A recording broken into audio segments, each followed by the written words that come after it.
Gbajúgbajà òṣèré tíátà Yorùbá nì tó jẹ́ ọmọ Ìgbónà ní ìpínlẹ̀ Kwara, Alhaji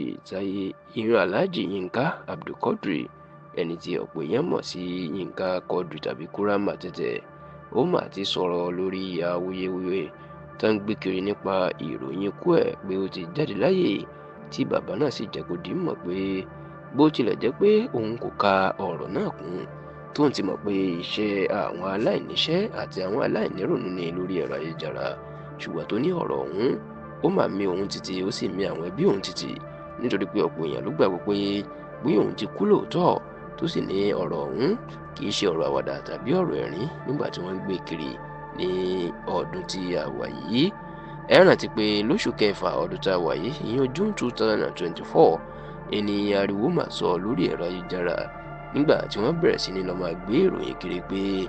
Yínká Quadri tí gbogbo èèyàn mọ̀ sí Kúrà ó ti jáde láyé, tí ariwo sì sọ lórí ẹ̀rọ ayélujára, nítorí pé ọ̀pọ̀ èèyàn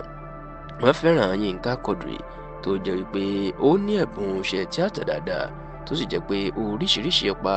inú lè kó nídìí iṣẹ́ tíátà tó máa ń rọ̀ lọ́rùn. Nítorí pé wọ́n fẹ́ràn ẹ̀ ló máa jẹ́ kí àwọn èèyàn ká bẹ̀rẹ̀ sí ní máa banújẹ́, táwọn èèyàn sì ń pariwo háàháà ó ṣe wá jẹ́ Yínká Quadri. Ṣùgbọ́n kò pẹ́ tí Yínká Quadri tó fi jẹ́ kí gbogbo ayé mọ̀ ní ìgbà náà pé òun wà láyé àti láàyè òun o, kò sí nǹkan kan tó ṣe òun, àti pé òun kì yóò kú ikú kíkú kan bí kò ṣe yíyẹ. Ìgbà náà ni ọkàn àwọn èèyàn tó balẹ̀, bẹ́ẹ̀ ni wọ́n bẹ̀rẹ̀ sí ní fàdúrà ránṣẹ́ sí ìgbà náà pé òun kò ní ṣe ọkùnrin ẹni ọdún 65 náà, 65 years of age. Ṣá o, látìgbà tí Yínká Quadri tó ti bu omi paná awuyewuye yìí, kò sí ọ̀rọ̀ tó tún sọ tàbí ìfọ̀rọ̀wérọ̀ tó ṣe lórí ẹ̀ mọ́. Ṣùgbọ́n nínú ọ̀rọ̀ ìfọ̀rọ̀wérọ̀ kan tó ṣẹ̀ṣẹ̀ ṣe lórí tẹlifíṣàn Oyinmomo TV, ó ní Yínká Quadri náà ti bí léèrè ọ̀rọ̀ yìí, tó sì farabalẹ̀ ṣàlàyé nípa ẹ̀ wípé ọ̀rọ̀ náà bó tilẹ̀ jẹ́ pé òun ò kà á kún, nítorí pé àwọn tí ń gbọ́ irú ẹ̀ lórí ẹ̀rọ ayélujára tẹ́nìkan yóò kàn déédéé jí tí yóò jẹun yó, tí yóò sì gbé ìròyìn lọ sórí ẹ̀rọ ayélujára.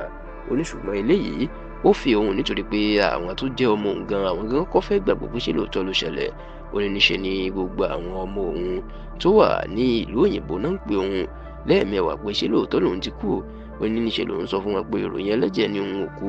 Onígbà tóun yóò sì fi mọ̀ tó ṣẹlẹ̀ pé nǹkan ńlá ni, níṣe ni ìpè bẹ̀rẹ̀ sí ní wọlé pé ìpè